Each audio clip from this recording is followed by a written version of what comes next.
দেখতে, দেখতে ৯ মাস কেটে গেল বুঝতেই পারলাম না। কিভাবে এত তাড়াতাড়ি দিনগুলো কেটে গেল।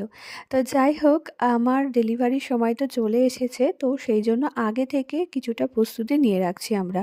যাতে সেই সময় হসপিটালে যাওয়ার সময় কোনো প্রবলেম না হয়।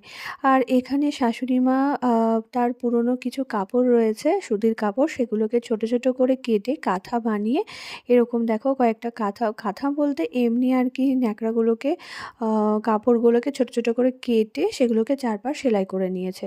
দিয়ে একটা ছোট আরকি ন্যাকড়া টাইপের হয়ে গেছে। তো যাই হোক, এগুলোকে ভালো করে ধুয়ে তারপর ডেটল দিয়ে ভালো করে ধুয়ে রেখেছে। এগুলোকে আমি এখন ভাঁজ করে রাখছি। যাতে তাড়াহুড়োর সময় কোনো প্রবলেম না হয়। তো পরে এখান থেকে এতগুলো তো নিয়ে যাব না, কয়েকটা নিয়ে যাব। তো সেগুলো পরে বেছে রাখবো। এখন এই যে সুন্দর করে ভাঁজ করে নিয়েছি, এতগুলো হয়েছে।